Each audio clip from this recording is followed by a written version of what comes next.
During college break, I wanted to go to my childhood bedroom. Don't go in there, my mom said. It's just for storage now, my dad added. He looked nervous. Later that day, I went in anyway and saw this. 5 minutes later, I called 911. My name's Kara Dalton. I'm 21 years old. The train ride home from college was supposed to be a slow exhale, the cramped seats and rattling windows giving way to the familiar quiet of my childhood house. I'd spent the last 4 hours daydreaming about it. The specific scent of lavender from the candle on my nightstand, the weight of the worn-in quilt my grandmother made, the comfort of a space that was entirely mine. Instead, the moment I stepped through the front door, the air in the house was thin and sharp like the first breath of winter. Mom and Dad met me in the entryway, their smiles stretched too wide, too bright. They felt rehearsed, like they'd practiced in the mirror. "Kara, you're here," Mom said, her voice a little too high. She hugged me, but it was a stiff, brittle embrace, her arms barely closing around me before she pulled away. "We put you in the guest room," she announced, gesturing vaguely down the hall and physically blocking the path to the stairs that led up to my old bedroom. "It's all set up for you. We thought it would be a nice change." Dad nodded along, his hands shoved deep in his pockets. "Easier for everyone," he added, not quite meeting my eyes. The guest room wasn't a nice change. It was a cold, forgotten space at the back of the house that smelled faintly of mothballs and dust. The bed was a lumpy fold-out couch, its thin mattress offering the bare minimum of comfort. There was no lavender candle, no quilt.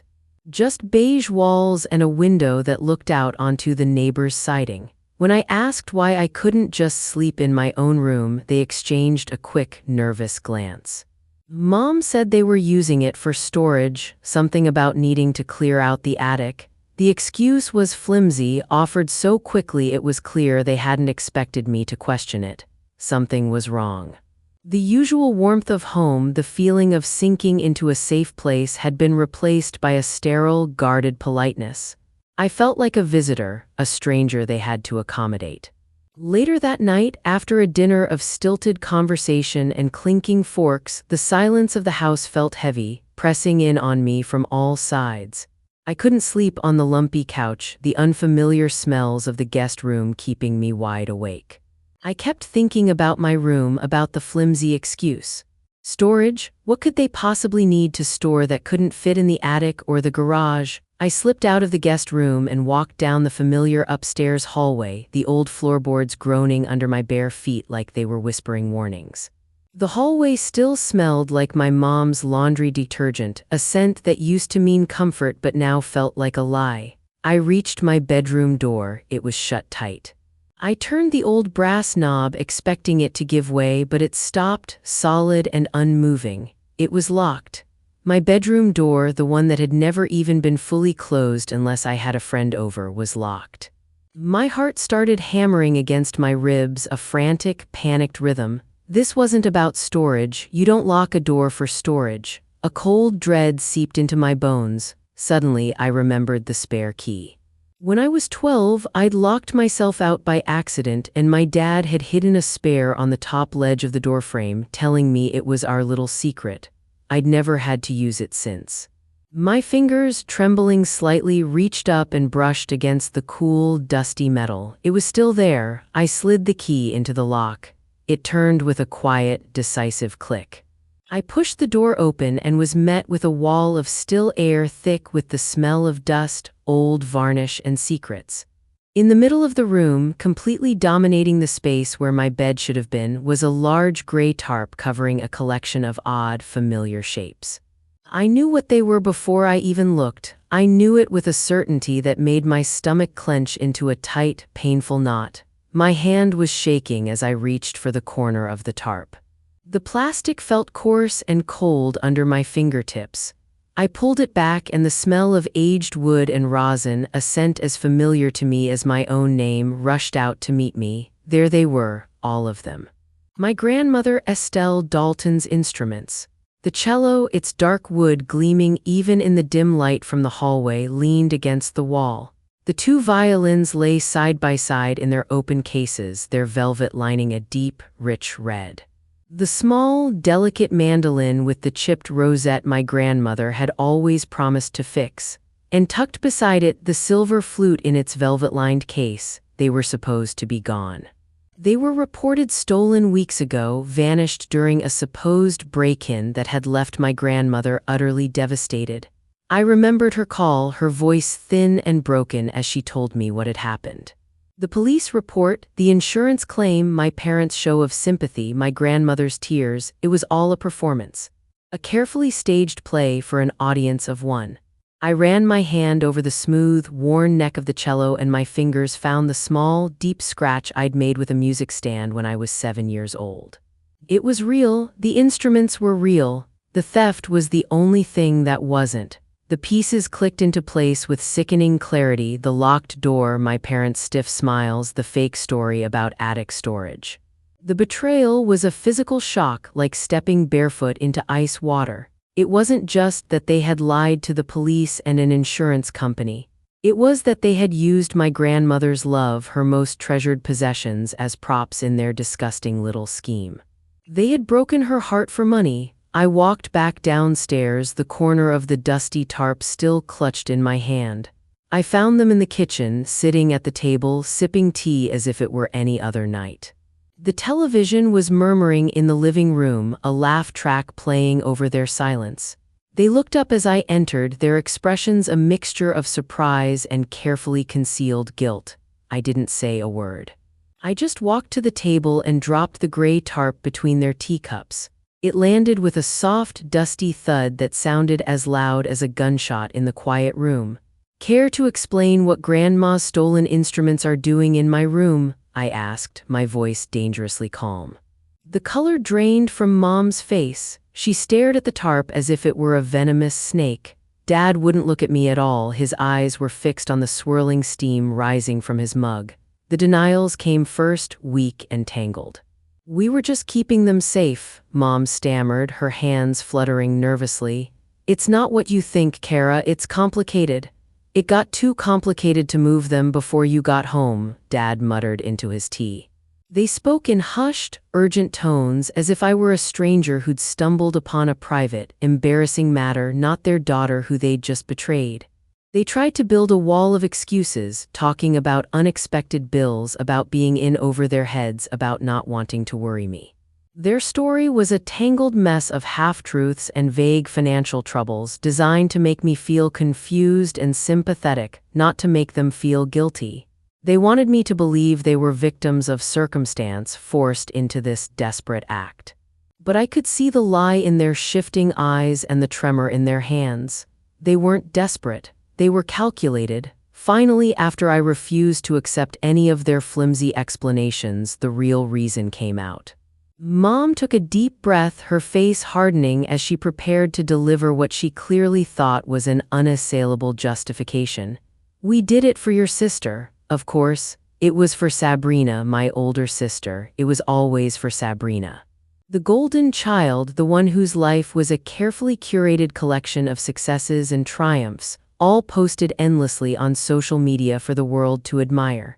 It was for her grand trip, the 6-month, 8-country reset she needed after a supposed burnout from her high-paying marketing job. They said she deserved a break, that she'd worked so hard building her perfect brand, her perfect life. The insurance money from my grandmother's stolen heart was meant to be the down payment on Sabrina's dream. It was a victimless crime, Dad insisted, finally looking at me. His expression wasn't apologetic, it was defiant. "The insurance company has plenty of money, they're insured for this kind of thing. No one got hurt. No one got hurt." The words echoed in my head. They didn't see Grandma as a victim.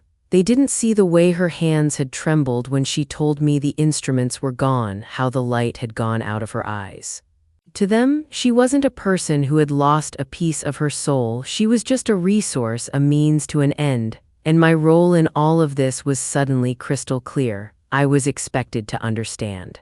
I was expected to be quiet, to swallow my anger and my grief, to protect Sabrina's dream at the cost of our grandmother's heart. I was expected to be a good daughter and fall in line. I looked from my mom's hard, defensive face to my dad's stubborn jaw. I told them it was fraud. I told them it was cruel. I asked them how they could possibly do that to the woman who had raised them, who had given them everything. Mom's eyes narrowed into slits. The desperate, pleading woman from moments ago was gone, replaced by someone cold and sharp.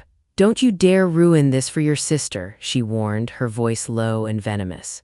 "After everything we've done for you, the college tuition, the car we helped you buy, we have always supported your little music hobby." The conversation had shifted. They were no longer trying to explain or convince me. They were trying to control me. This was an ultimatum. "This stays in this house, Kara," Dad said, his voice dropping to a near whisper that was far more threatening than a shout. "This family does not get torn apart by your drama. You will not mention this to anyone, not to Estelle, not to your friends, not to anyone. Is that clear?" They weren't sorry for the crime, they were only sorry I had found out. In that moment, watching them close ranks to protect their lie and their perfect daughter, I realized they would never, ever admit they were wrong. They would lie and threaten and guilt me into silence. And if I let them, the truth would be buried forever under the floorboards of that house, right along with my respect for them. My choice was simple, and it wasn't a choice at all. Be silent and complicit in their cruelty, or blow the whole thing up.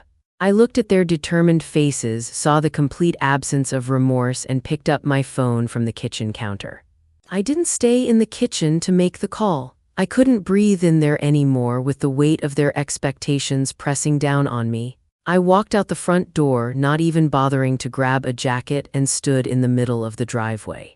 The cold November air was a shock to my system, sharp and clean, and it cleared the fog of anger and betrayal from my head. The moon was bright, casting long, skeletal shadows from the bare trees that lined our street. My hands were shaking, a fine tremor that started in my fingertips and worked its way up my arms, but my finger was steady as I unlocked my phone and dialed 911. The operator's voice was calm and professional, a stark contrast to the chaos churning inside me.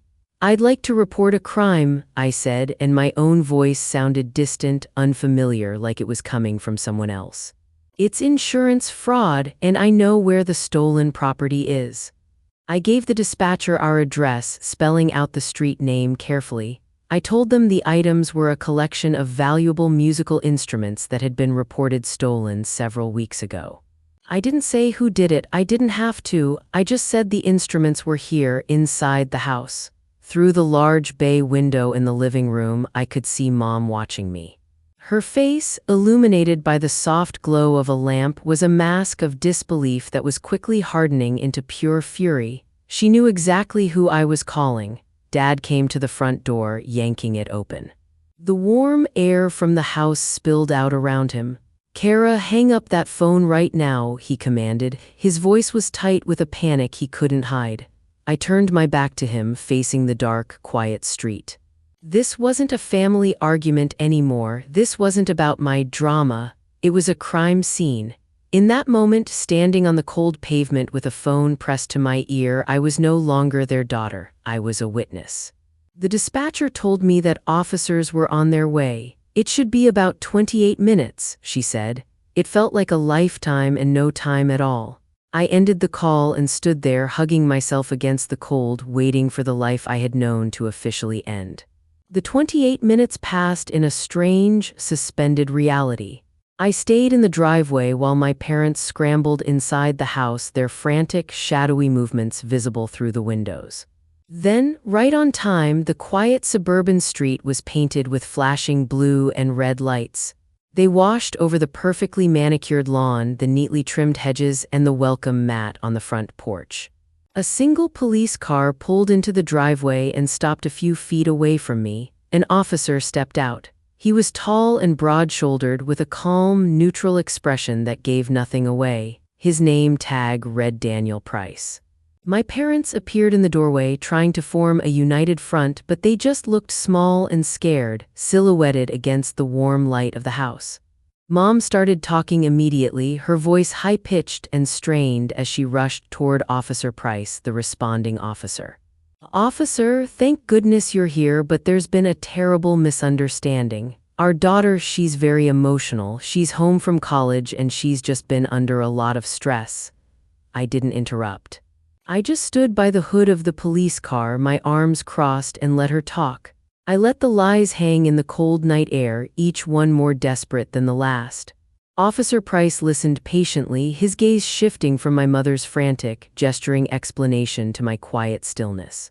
He didn't seem swayed by her performance. He just nodded, his face unreadable. When she finally paused for breath, he turned his attention to me. He didn't ask if I was emotional or stressed. He asked me a simple, direct question. "Ma'am, can you show me what you called about?" I gave a single, sharp nod. I walked past my parents, who were standing frozen on the porch, their faces pale in the flashing lights. I didn't look at them as I led Officer Price inside, up the familiar staircase, and down the hall to my old room. The door was still ajar. The gray tarp was still crumpled on the floor where I'd left it after the confrontation in the kitchen. He stepped into the room, his boots heavy on the hardwood floor. He didn't touch anything at first, just scanned the room with a practiced eye. Then he crouched down, lifted a corner of the tarp with a gloved hand, and shined his flashlight onto the collection of instruments. The beam of light caught the polished wood of the cello, the intricate scroll of a violin. In that quiet, dusty room, the entire atmosphere in the house shifted. The lie was over. It was real now. Officer Price asked my parents to wait downstairs in the living room while he took my preliminary statement. He closed my bedroom door, and for the first time all night, I felt like I could take a full, deep breath. He took out a small notebook and a pen. "Can you just tell me in your own words what you found?" he asked, his voice even and professional. I told him the facts and only the facts. I kept my voice steady, pushing down the tremor of adrenaline that was still coursing through me. I explained that these were my grandmother's instruments. I told him the date they were reported stolen, how my grandmother was told there had been a break-in while my parents were out to dinner.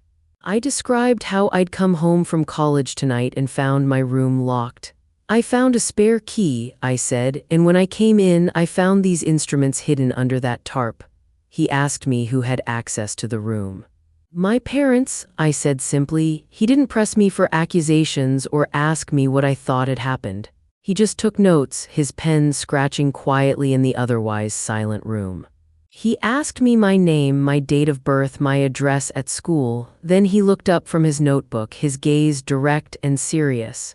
"Do you feel safe in this house, Miss Dalton?" The question caught me off guard. I hadn't even thought about it. "Safe? In my own home? I don't know," I answered honestly. The room, my childhood bedroom, felt like a sanctuary of truth inside a house that had been built on a foundation of lies. For the first time, an adult was listening to me without an agenda. He wasn't trying to manage my feelings or tell me I was being dramatic or convince me to protect someone else's dream. He was just gathering the facts. In a strange way, that quiet, professional respect was more comforting than any hug would have been. It wasn't long before more officers arrived. The house, usually so quiet, was suddenly filled with the murmur of low voices and the squawk of police radios. They began the process of carefully documenting and removing the instruments. A forensics officer took photos of the room, of the tarp, of the instruments themselves. Each flash of the camera felt like a punctuation mark at the end of a very long sentence. I stood in the hallway watching as two officers carried out the cello case, then the violins, then the mandolin and the flute. Each case they carried down the stairs felt like a final, unassailable verdict. My parents watched from the living room couch, completely silent. Their frantic attempts to control the situation had failed. Now they were just spectators at their own downfall. As I stood by the front door watching the police work, I glanced over at them. Dad was staring at the floor, but Mom was looking right at me. The look in her eyes wasn't sadness or remorse or even fear. It was a cold, hard fury. I had broken the one sacred rule of our family. I had told the truth to an outsider. I had aired our dirty laundry for the world to see. In their eyes, I wasn't their daughter anymore. I was the one who had destroyed everything. The house was officially a crime scene. They didn't need to put up yellow tape. The lines had already been drawn, sharp and invisible, between me and them. I overheard one officer mentioning that the insurance claim would be pulled as part of the investigation. The lie was already unraveling thread by thread. I gave Officer Price my dorm address and my cell phone number, telling him I would cooperate fully with whatever they needed. Then I went to the guest room, packed the duffel bag I'd brought, and walked back to the front door. As I stepped out into the cold night, away from the flashing lights and the wreckage of my family, I didn't look back.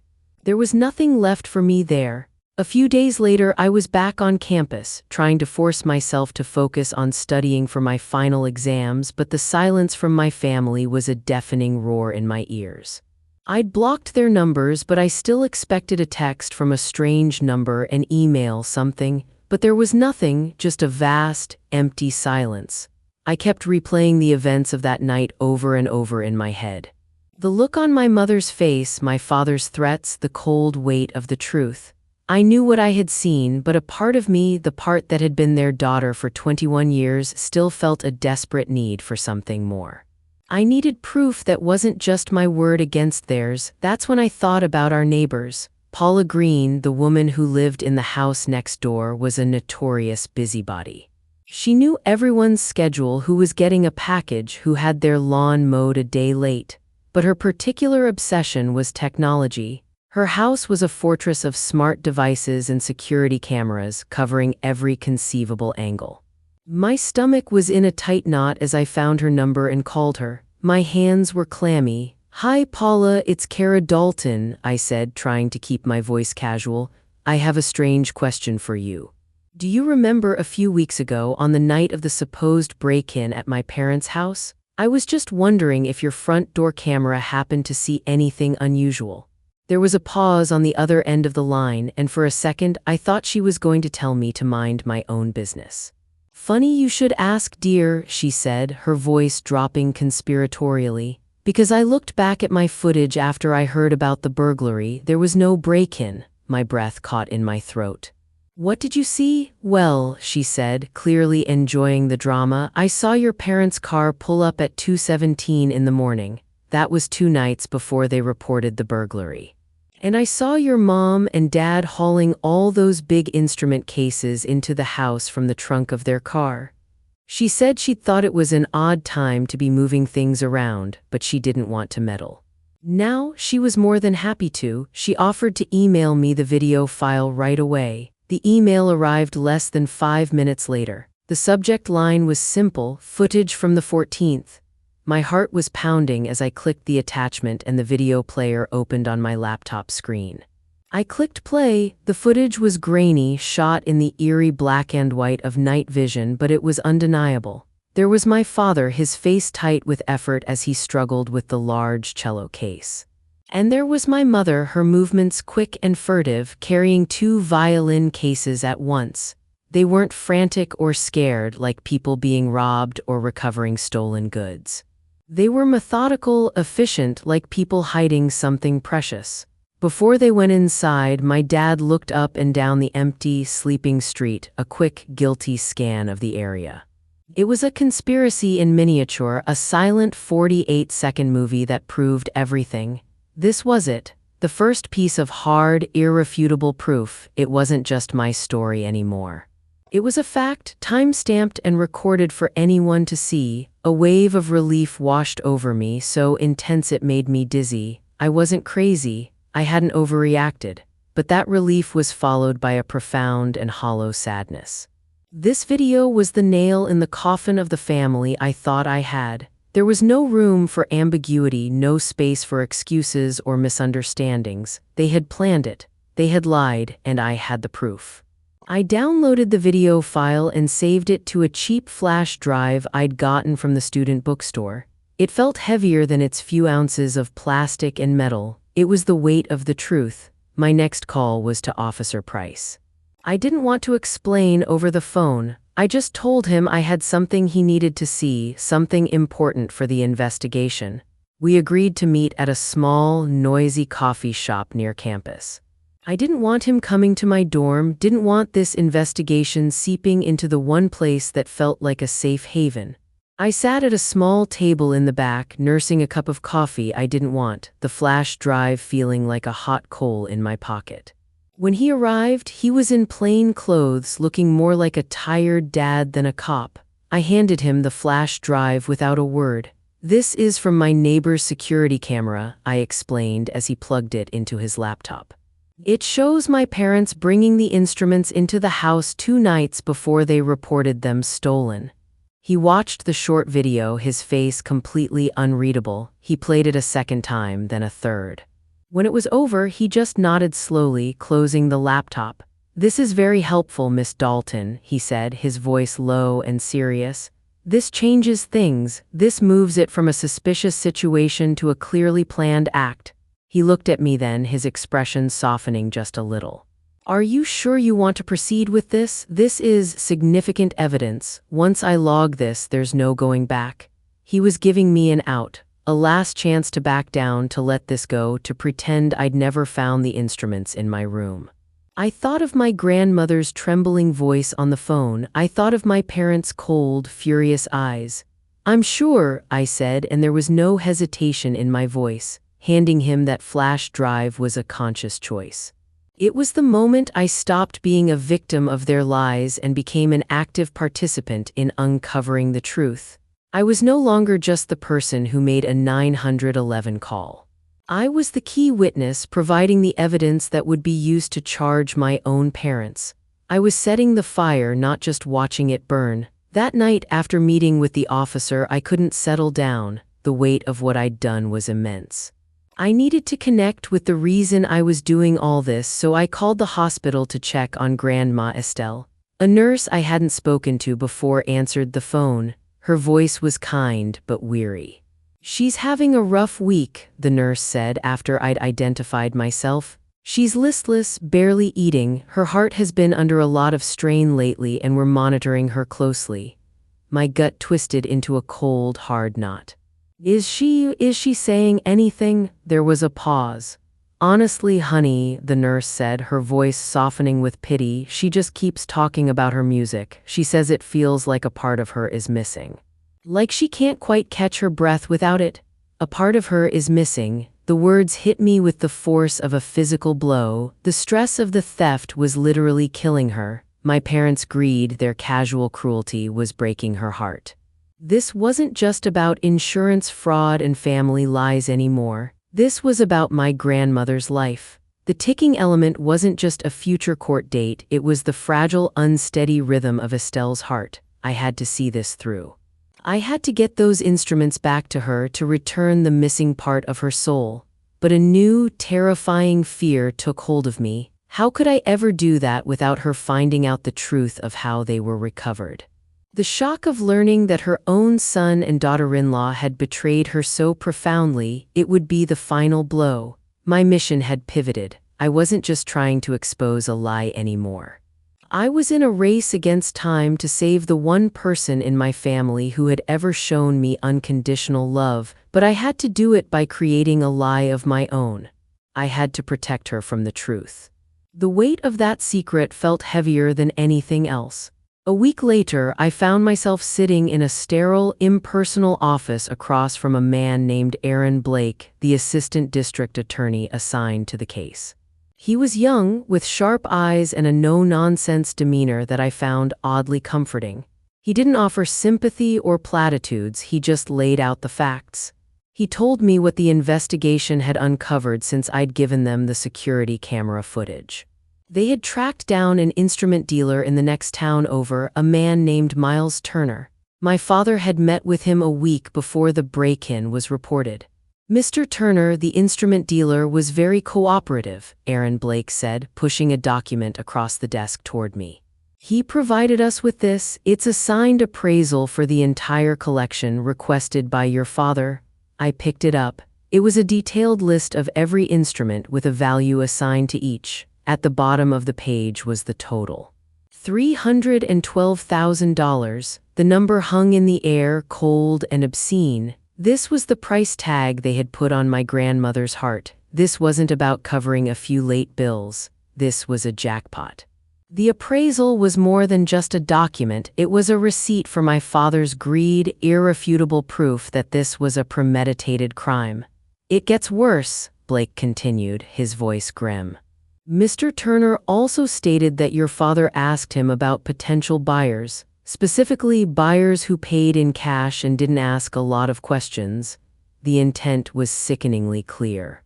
Their plan was to cash the massive insurance check and then sell the instruments on the black market. They weren't just committing fraud, they were planning to double dip on their lies. The next revelation was the one that truly broke me. Aaron Blake slid a stack of printed pages across the desk. "We got these from your parents' phones," he said gently. They were copies of text messages, a group chat between my mom, my dad, and my sister, Sabrina.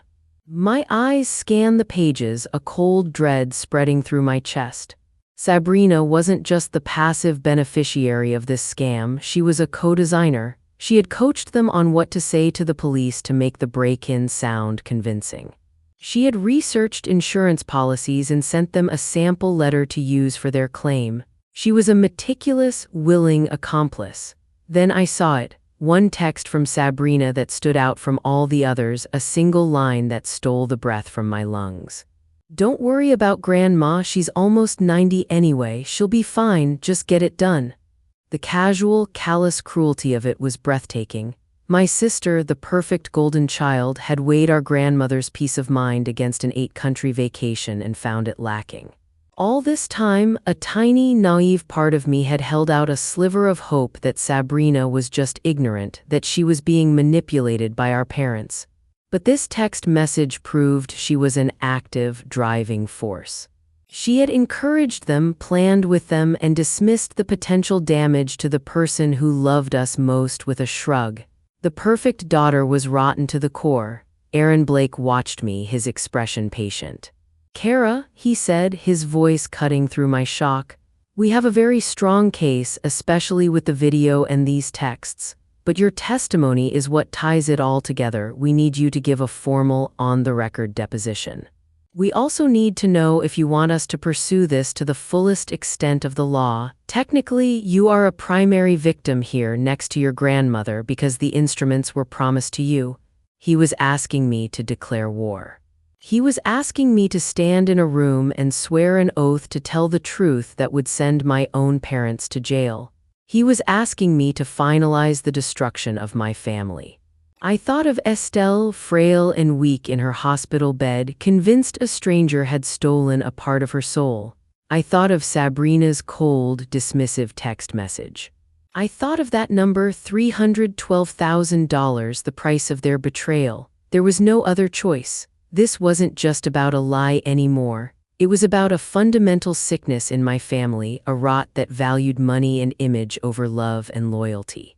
If I didn't see this through, that sickness would win. "Yes," I said, and my voice was clear and steady without a single tremor. "I will give the deposition. I will testify in court. I want you to charge them with everything you can." It was an irreversible choice. The moment the words left my mouth, I knew I was an orphan, not by death but by decision. I had chosen the side of the truth and my family was on the other side. There was no going back. I picked up the pen Aaron Blake offered me and signed the papers he put in front of me. My signature was a final, definitive line drawn in the sand. News of the pending charges must have traveled fast. That evening, my phone, which had been silent for weeks, buzzed on my desk. The caller ID flashed a name I hadn't seen in a long time, Sabrina. A part of me wanted to ignore it, to let it go to voicemail, but I knew I couldn't. I had to face this. I answered, and her voice was a venomous hiss in my ear. No hello, no preamble, just pure, uncut rage. "What do you think you're doing? You are ruining our lives." There was no remorse in her voice, not a hint of an apology. Only white-hot fury that I had dared to expose their perfect crime. She accused me of being jealous, of always wanting to tear her down, of never being happy for her success. It was a greatest hits album of every accusation she'd ever leveled at me our entire lives. "Mom and Dad could go to jail because of you," she screamed, her voice cracking with hysteria. "Our family is destroyed and it's your fault." All because you couldn't just keep your mouth shut? You destroyed it, I said quietly, my voice devoid of the emotion she was showing. You destroyed it when you wrote that text message telling them not to worry about Grandma because she was almost 90 anyway. There was a beat of stunned, absolute silence on her end. She hadn't known we'd seen it. I could practically hear the gears in her head grinding to a halt, her carefully constructed narrative of my jealousy falling apart. The silence only lasted a second. Then the accusations redoubled, becoming wilder, more desperate. She called me a liar, a monster. I didn't say another word. I just listened to her tirade, a final, screaming confirmation of everything I now knew to be true about her, about all of them. She was still shouting when I calmly pressed the end call button. Then I opened my contacts, found her number, and blocked it. I did the same for my parents' numbers, which I'd only muted before. The silence that followed was a profound, cleansing relief. My goal was no longer just about recovery or justice. It was about erasure. I had to erase their influence, their lies, their twisted version of love from every corner of my life. Once Mom and Dad were formally charged by the district attorney's office, the war went public, or at least family public. The retaliation wasn't direct, it was a slow, insidious poisoning of the well. The phone calls started not from my parents but from my extended family. Aunts, uncles, cousins I hadn't spoken to in months were suddenly blowing up my phone. The story they were all hearing was a carefully crafted piece of fiction, a masterpiece of manipulation orchestrated by my parents. In their version, I was mentally unstable and emotional wreck prone to vindictive fantasies. They claimed I was jealous of Sabrina's success and had concocted this entire story as a way to ruin her trip and extort money from them. My Aunt Carol, my aunt who used to send me care packages filled with my favorite snacks, called to tell me I was a disgrace to the family name. "Blood is thicker than water, Kara," she said, her voice dripping with disappointed condescension. "You don't do this to your own. Whatever problems you have, you handle them in the family. You don't call the police on your own mother and father." Each call was a new blow, chipping away at my sense of reality. They were so utterly convinced by the lies, so certain of my villainy, that they wouldn't even let me speak. They'd interrupt me, talk over me, tell me I needed to get help. My parents weren't criminals, they were the poor, suffering victims of their ungrateful, troubled daughter, and to my horror, people were buying it. The family I thought I knew was systematically turning against me, one by one, their voices forming a chorus of condemnation. My Uncle Robert, my uncle, had always been my favorite. He was a musician himself, a guitarist in a weekend wedding band. He was the one who had seemed to actually see me, who encouraged my passion for the cello and came to my youth orchestra concerts. I held on to the hope that if anyone in the family would understand, it would be him. I called him, my hands shaking, desperate for a lifeline in the sea of familial anger. I tried to explain everything calmly and rationally. I told him about the locked room, the security footage, the text messages from Sabrina. I thought the facts would be enough. He listened, but his tone was distant, cool. "Kara," he said when I was finished, and the sound of my name in his disappointed voice made my stomach clench. "Your parents are good people who made a mistake under a lot of pressure. We all do stupid things when we're scared. You're turning a private family problem into a public circus."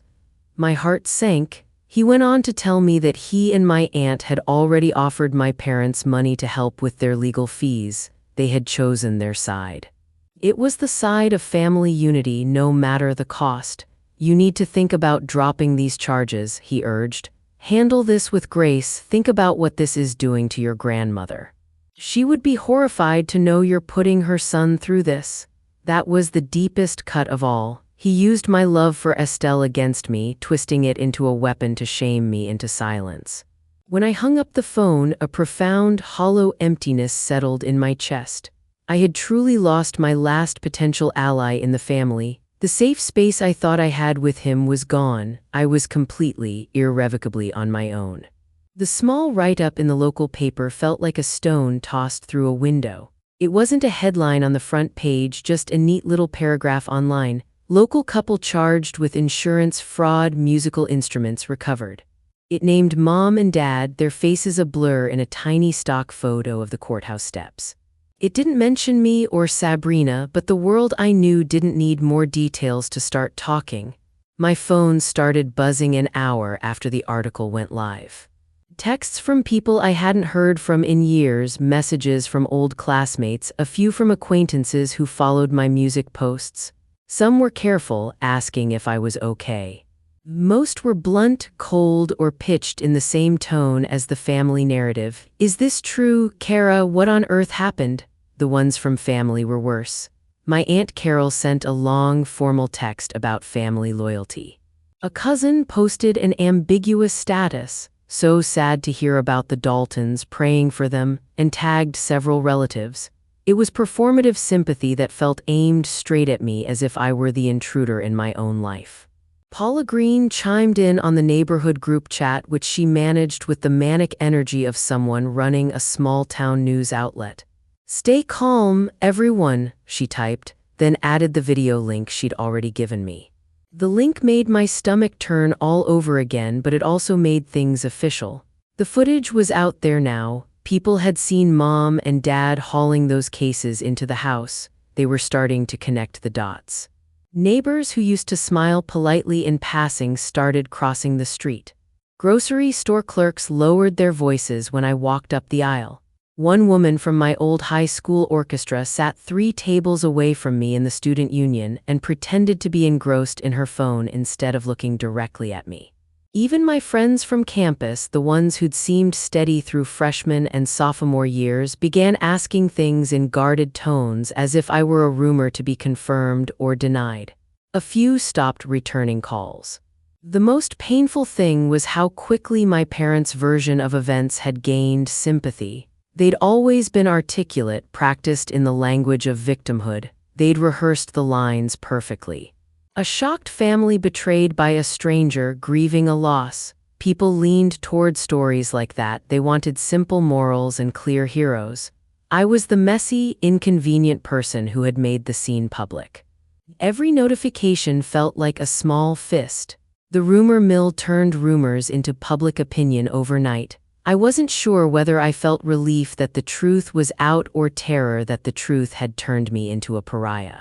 The house I'd grown up in had turned into a stage, and I had refused to play my part. The fallout was a cold, loud wind that didn't seem like it would stop anytime soon. Then the housing email arrived, terse and impossible to misread. It was from Dad's email account, which made my chest feel like someone had punched it. The university housing office confirmed it on a separate message. They had canceled my dorm payment for the coming semester. "Since you are no longer a part of this family," Dad's email said, "you will no longer be receiving its support. You have 30 days to vacate." I read the message 3 times, thinking maybe my tired eyes made it worse than it was. The words stayed the same, no nuance, no apology, just a clean, clinical cutoff.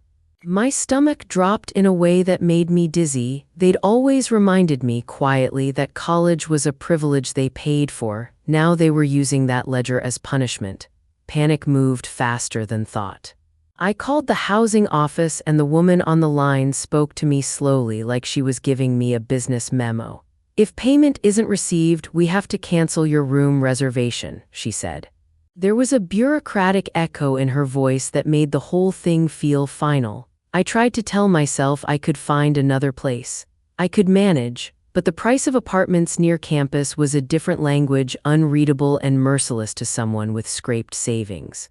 I spent the next day in a blur of apartment hunting websites, my head clouded with the sound of clicks and the sameness of listings. A studio apartment with a loft felt like a luxury I couldn't afford. Most rooms were outrageous. Then I found it, a small room in a shared house 3 blocks off campus, a place advertised with a candid photo of a brick wall outside the window. The description said cozy, quiet, cheap. The landlord wanted to meet me immediately. The house smelled like soap and old coffee when I opened the door. The landlord was a retired school counselor with soft eyes and a taste for stained sweaters. He showed me the room. Bare walls, a single bed, a dresser with one missing drawer, and that window right up close to a brick wall with a single sliver of light. It was hardly a room, but it was mine if I could pay the rent. I moved in within a week. I boxed up my life in cardboard from the student union and hauled a duffel over my shoulder. The bed was narrow and the mattress sagged, but I told myself I could study there. I told myself it was temporary. The first night, the brick wall pressed up against the window like a neighbor breathing too close. I fell asleep to the muffled thumps of someone else's television and the distant rumble of a bus. It felt like exile, but at least it was not the house where my parents sat under the same roof as people who had lied for a vacation. Money had to be stretched thinner than it had ever been. I took a second job washing dishes in the campus cafeteria. I hadn't told many people because it felt humiliating to be scrubbing plates at 21 when I'd once imagined a life of concerts and rehearsals. The kitchen was hot and noisy, the clatter of pans and shouted orders making it hard to think. My hands smelled like grease for days. I fell asleep on the bus, my fingers still stiff from standing on my feet for hours. It wasn't a glamorous life. I came home after long shifts and studied with the light of a cheap lamp and a head that felt too tired to reason. My cello practice had become a midnight whisper in the small room, the sound thin and muffled against the brick. But the sacrifice felt honest in a way my parents' offers had never been. I was paying for this life myself, piece by piece, and that mattered. I told myself the work was temporary and the music would wait. Mostly, I told myself it would be worth it. When the officers released the instruments into my custody pending the legal process, I suddenly had another problem. They were large, delicate, and impossible to store in a room that smelled like dish soap and dust. I couldn't just leave them in my shared house or cart them back to the tiny dorm room I'd been evicted from. I needed a safe place where humidity and careless hands wouldn't ruin what my grandmother had protected for decades. I thought of names, voices from my childhood. Jonah Brooks was the first who came to mind. He'd been one of Estelle's brightest students, the kind who showed up early and stayed late, eyes bright with music. He'd taught me a few times when I was small, coaxing bow strokes out of my stubborn fingers. He'd always had a way of making the cello feel like a person. I found his number on a school's faculty page and called with my voice tight. When I explained as much as I could without going into court details, he didn't ask for details. He only said, "Bring them to me, we'll take care of them." There was an ease in his voice, a steadiness that I hadn't felt from anyone in weeks. The music room at his public school smelled faintly of old wood and the varnish the custodians used. The space itself was a small cathedral of instruments. Lockers with brass nameplates, stands in perfect rows, cases stacked in careful towers. Jonah led me through a narrow hallway and opened a door to a locked, climate-controlled storage room. The hum of the unit was low and steady, a comforting, mechanical heartbeat. He handled the cello as if it were a sleeping child, lifting the case with reverence. He ran his fingers along the scroll and smiled the kind of smile reserved for private joys. "Estelle always called this one Kara's voice," he said, as if repeating a secret by invitation. My throat closed. Hearing her name spoken with that fondness made the whole history of the instrument feel alive again. We unpacked the instruments together. He cleaned the mandolin's chipped rosette with a soft cloth and hummed a tune I couldn't place. He set the violins in a padded rack and tucked the flute into a drawer lined with flannel. He catalogued them on a clipboard, not with dry, official numbers but little notes. Cello 7-year scratch on neck, violin inner lining faded where Estelle kept rosin, mandolin chip at 3 o'clock. His eyes lit when he mentioned a bow with horsehair still soft. It felt like a small, private ceremony. He told stories as he worked, stories about Estelle when she was young and fearless, about a night they'd played for a church benefit and the heater had gone out during a snowstorm. He spoke of her teaching style, how she never took shortcuts, how she expected honesty from students and gave it back twice over. Jonah's memory of her was worn and sweet like the thumb of a favorite book. Listening to him, I felt less like an exile and more like someone linked to a lineage that extended beyond my parents' betrayals. He offered to keep the collection in the school's locked room until the instruments could be formally returned to Estelle. He also offered to let me use a small practice room on Saturday mornings to coach neighborhood kids to keep the instruments making sound. His help felt practical and generous in a way that didn't come with strings attached. I went home that night with a sense of relief that sank deep into my bones. A week later, an envelope arrived with my name on it in handwriting that looked too practiced. It was from a lawyer I hadn't met, representing Mom and Dad. I tore it open with hands that were still raw from dishwashing. The letter was polite, almost apologetic in tone, and it contained an offer dressed up as compassion. They proposed to sign over the instruments to me immediately. They offered a check for $50,000 to help with my schooling and living expenses. All I had to do, the letter said, was formally notify the district attorney that I would not press charges and that I would refuse to testify. The heading called it a family resolution. It read like a bargain made at a flea market: take this and leave the mess for someone else to sweep. My first reaction was rage. $50,000, less than 1/6 of what the appraisal had shown and offered as a ransom for Estelle's life work, was an insult wrapped in a discount. I pictured Mom and Dad calculating it at their kitchen table, deciding that amount might buy my silence. They thought my loyalty and my pain had a price. But beneath the anger was a softer, deeper feeling, disappointment that they'd finally decided money could solve what they'd broken. They still didn't see the heart of what they'd taken. They were trying to put a dollar sign on a thing that was worth a century of lessons and late-night rehearsals and the small, private language between a grandmother and her granddaughter. I called Jonah after I read the letter. He listened without interrupting as I described the offer. When I finished, he didn't offer legal advice. He's a teacher, not a lawyer, but he did say, "They can't buy this for you, Kara. If you take that check, they'll get away with deciding what's important." His voice was steady. I could hear in it the same calm that had guided him through cataloging those instruments. I didn't want my rejection to be dramatic. I didn't want to gum up the legal works with a performance. I wanted it simple and clear.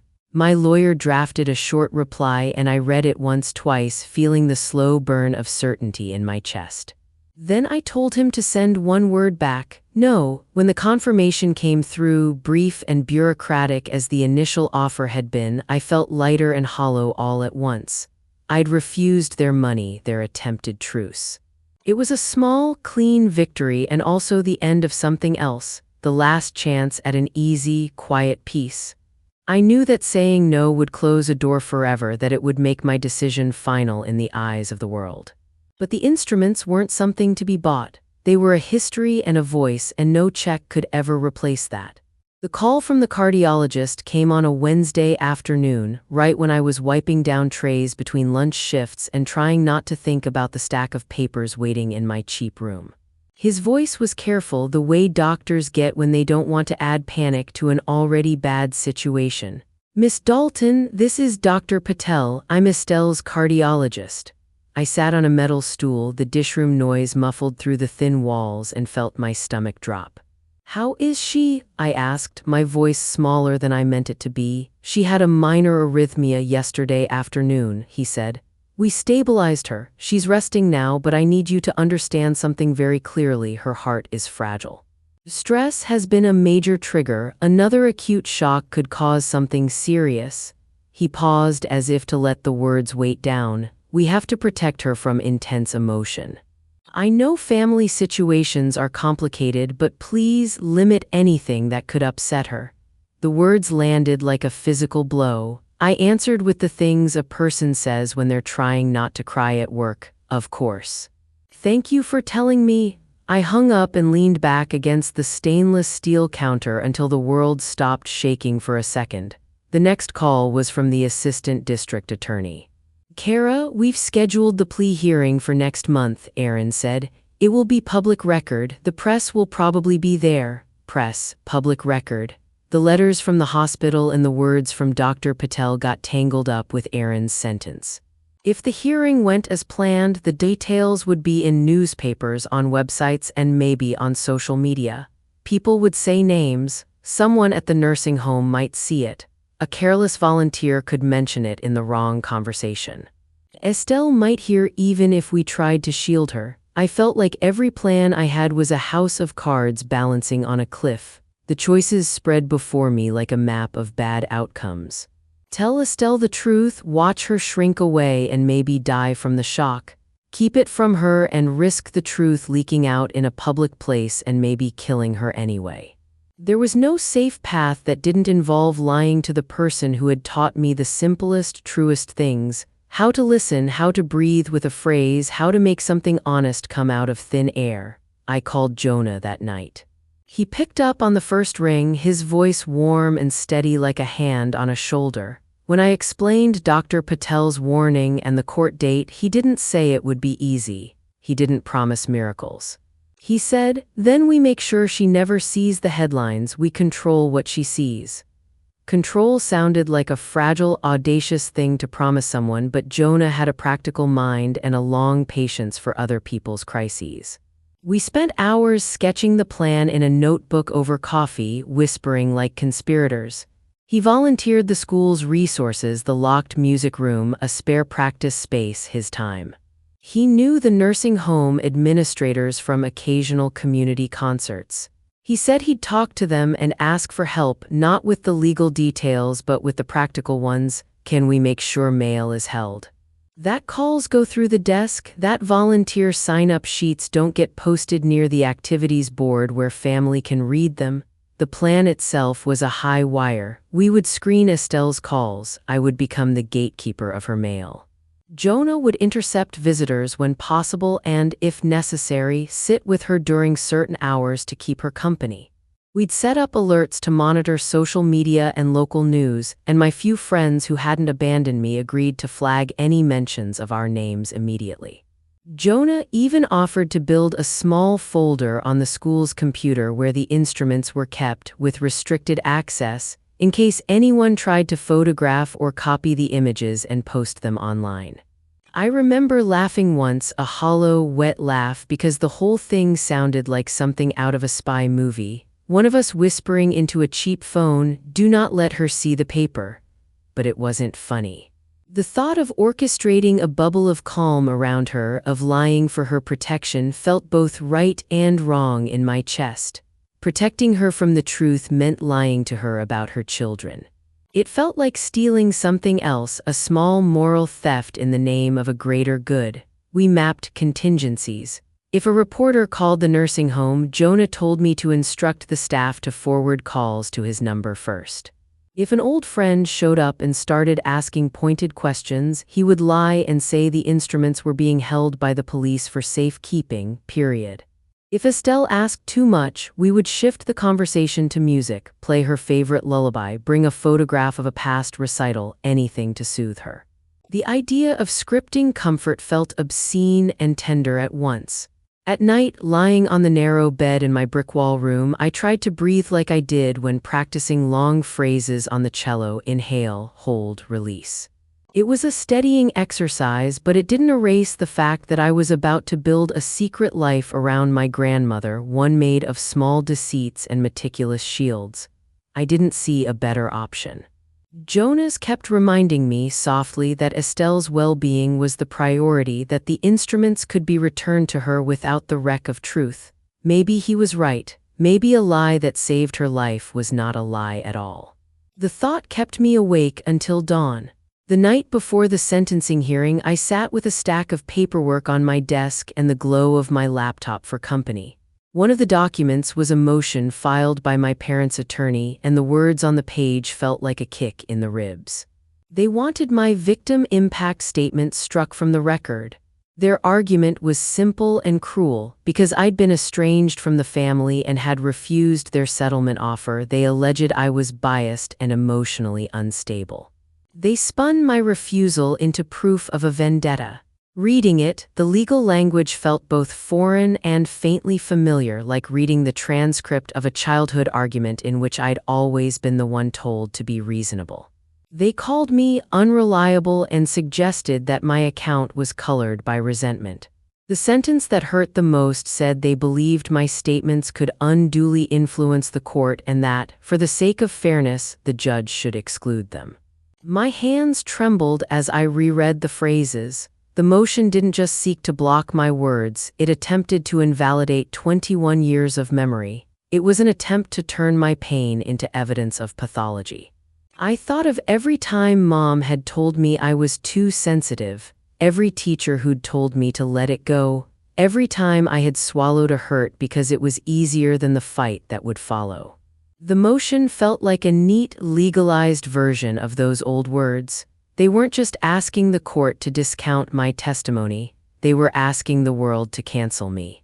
For a few hours, sitting in my cramped room, the world narrowed to the printed pages and the echo of the past. I pictured the courtroom as a place where a judge would weigh my life as if it were only a collection of dramatic moments and decide I was the drama. The cynicism of the motion distilled everything they had done into a single aim, to make me look like the villain so their sins could be played as misfortune. It was a tactic of erasure, and the cruelty of it made me want to scream. That night, the old wound I had carried all my life opened wide. Memory rolled through me like a cold tide. I was 7 at a recital where Sabrina's ribboned hair got more applause than my solo. I was 12 when Mom shrugged off my broken string as just an accident, while picky praise rained on Sabrina for a harmless social media post.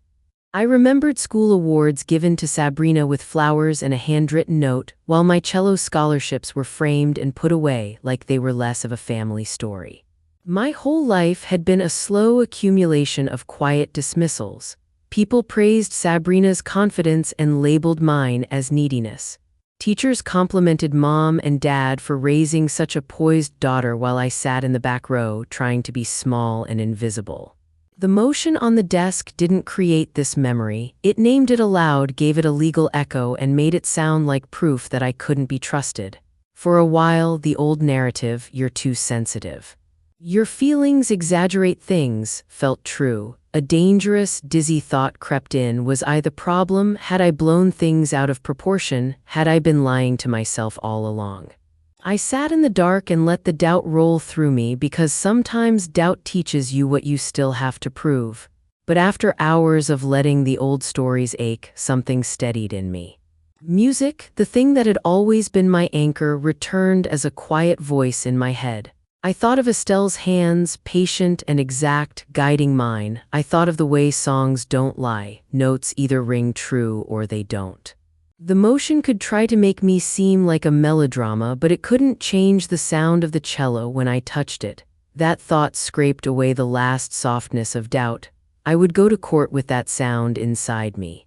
Isolation grew like mold in the corners of my life. The brick wall just outside my window felt like a daily reminder that I had been pushed into a narrow place. My second job ate the hours that used to be for practice, the dishwasher's endless, mechanical rhythm replacing the beau's human breath. I fell asleep to the clang of plates and woke up with soreness in muscles that never used to hurt. My savings account had been leached by emergency payments and lawyer consultations. Notifications on my phone were either blank or full of thinly veiled condemnations from family members I hadn't expected to lose. I started missing rehearsals. Missing a single practice felt like a shameful admission that I'd been consumed by something that had nothing to do with music. My professor left me a voice message, patient but concerned. "Kara, where are you this week? We need you. You're scheduled for the chamber group." I didn't have the energy to explain my legal calendar, my second job, my nights at the hospital. I didn't know if silence sounded like strength or surrender. Academic work slid. One of my grades dropped because I couldn't keep up with writing assignments and rehearsals while working double shifts. The scholarship committee sent a polite email suggesting I make arrangements. I had always imagined myself walking across the stage at graduation with the cello in the case beside me.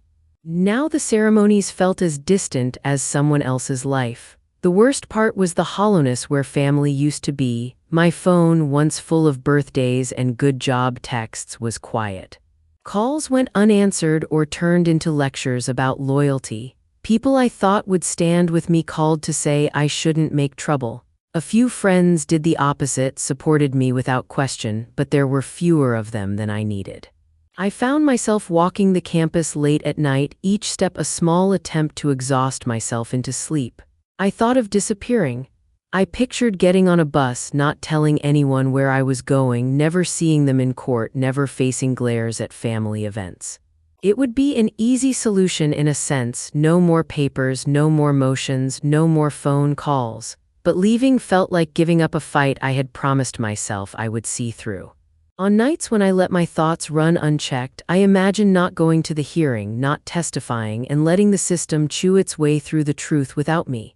I could step back and keep what remained of my life intact, avoid public spectacle, and maybe, in the future, reconcile with someone who still called me Kara with warmth. That daydream was dangerous because it whispered about a life where I didn't have to be the one to break the family's illusions. But when I pictured Estelle, thin and awake in her hospital bed, searching for notes that weren't there, every flight of fancy about running away dissolved. This wasn't about me anymore, it was about a woman who had taught a language I had to protect. My loneliness tightened into a purposeful solitude. It wasn't comfort, but it was intentional. The isolation laid bare what I had to do. Face the hearing, say what I knew, and carry whatever came after. The choice stung, but it was clearer than it had ever been. The text from Jonah was short and simple, but it landed like a warm hand on my shoulder. Thinking of you. Estelle taught us that music doesn't lie, remember that tomorrow. I read it 3 times in the dim light of my little room, the glow of the phone making the brick wall look less hostile for a second. It wasn't a solution. It wasn't a map or a legal plan, it was just a thing someone else believed in enough to remind me. I folded the message into my pocket like a small talisman.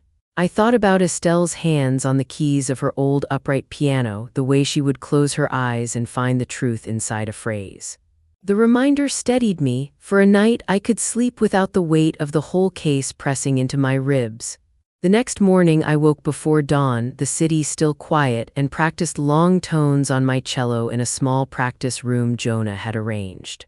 The notes felt honest beneath my fingers, the way salt tastes honest on the tongue. I let them fill me until I could breathe again. The courtroom smelled like floor polish and old coffee. It had that tired light, the kind that made everyone look a little thinner, a little more worn. Mom and Dad sat together at the defendant's table, their shoulders closer than they had been at the kitchen table, but without any kindness in the posture. Sabrina sat further back in the gallery. Her face was pale, her usual flawless composure gone. She stared at her hands, wringing them until her knuckles shone. I kept my eyes on the judge. She looked older than I expected, with short gray hair and a low voice that carried without shouting.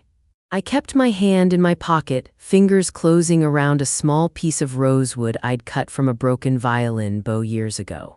Rubbing its smooth surface had become my way to steady myself. When the judge denied the motion to keep my statement out, I felt a strange, quiet relief. It was a small thing, but it meant I would get to say what needed to be said. When they called my name, I walked to the lectern. My legs felt steady like wood. I could see the neat rows of people, the court staff with their notebooks, the reporters with polite, expectant faces, but I didn't look at them. I looked at the judge, the only person whose job was to listen and do something with what she heard. "Your Honor," I began, and my voice felt clear in the hush. When my parents took my grandmother's instruments, they didn't just take objects. They took a language that my grandmother taught me. She taught me to speak in music before I could speak in words. I told them about Estelle, how she would hum while she made tea, how she'd rest her hand on my shoulder during long practices, how those instruments had lived in our home like parts of a breathing person. I didn't yell, I didn't sob. I told the facts and then the truth that sat behind them, the way betrayal feels in the body like a cold stone in the chest. This was never about money for me, I said. These instruments weren't a prize. They were a continuation. They were how my grandmother passed on what mattered. My parents turned that into a ledger item. They treated her love like a resource to be sold. I spoke about the night I found the instruments, the feel of the tarp in my hands, the smell of old varnish and rosin. I told them about the video from Paula's camera and the appraisal that put a price on what should never have had one. I said Sabrina's words aloud, the text where she had written that Estelle was almost 90 and would be fine, and the room held that line like a held breath. My request is that the record shows what really happened, I said, voice steady. This isn't about revenge, it's about making sure that what happened is known and that the instruments and the meaning they carry are protected.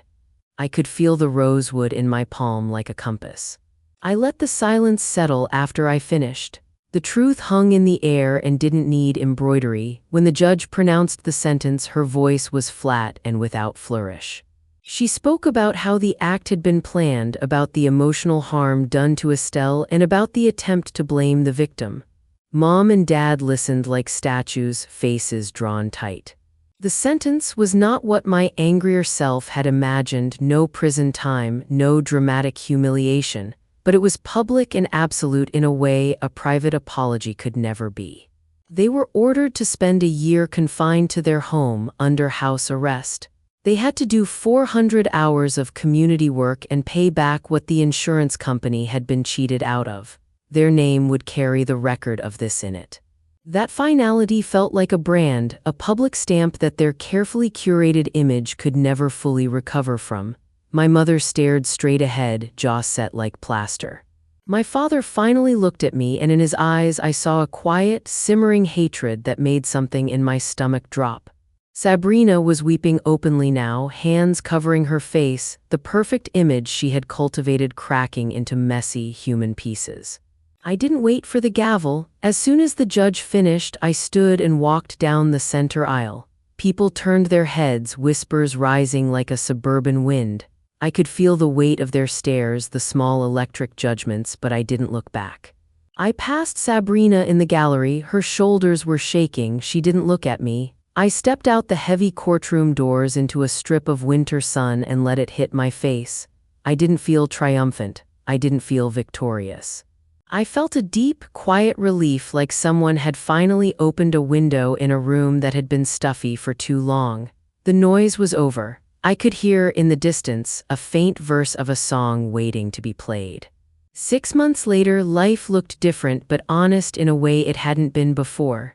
I still worked 2 jobs. I still lived in the small room with the brick wall outside the window. But it felt like a place I had chosen, not a punishment. I went to my dish shift in the cafeteria and scrubbed pans and thought about bowing patterns between plates. I taught Saturday lessons at Jonah's school, and for the first time in my life, I saw a line of small faces in the front row who were there because they loved the sound, not because someone else praised them. Jonah and I had started a morning music group for neighborhood kids. We used the less fragile instruments from Estelle's collection. Students swapped them in and out, learning first bows and basic fingerings. I watched a 7-year-old girl hold a violin for the first time and felt the same sharp, proud ache I had felt when my grandmother first put a cello in my hands. She trembled, looked up at me, and then bowed her chin and played a single, careful note. Her face fell open into a kind of wonder I had almost forgotten existed. That moment felt more valuable than any inheritance or reputation. It was living proof that some things are meant to be passed on. I never spoke to Mom or Dad or Sabrina after the courtroom. The silence was its own language, a new set of boundaries that I held gently but firmly. The family I had been born into was gone from my daily life. Sometimes, on holidays, I felt the ache of the missing limb, an old reflex to reach for a phone and find apology or demand instead.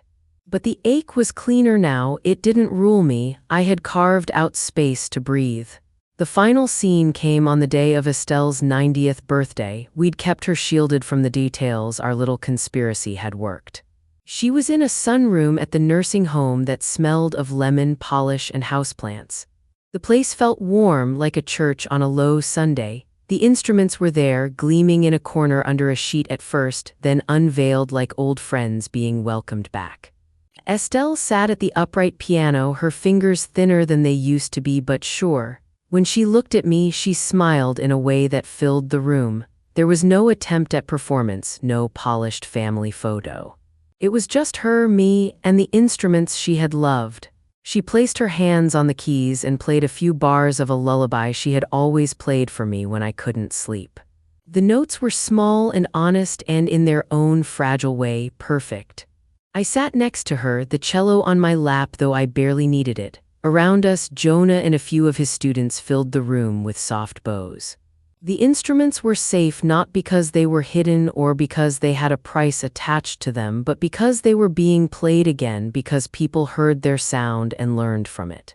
That was the restoration, not the court order or the house arrest. It was the human thing, the music itself, returning the language my grandmother had given me. In that sunlit room, listening to her play, the whole long fight felt worth it.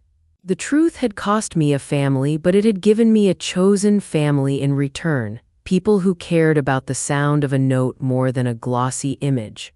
As Estelle finished and looked up with her small, satisfied smile, I felt something close to peace.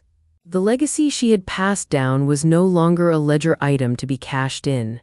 It was alive, messy, and shared. That was all the justice I wanted. I know how deep family secrets can cut and why truth can feel like betrayal. I welcome stories from anyone who's faced this. Please put them in the comments so I can read. Subscribe and hit the notification bell for the next story.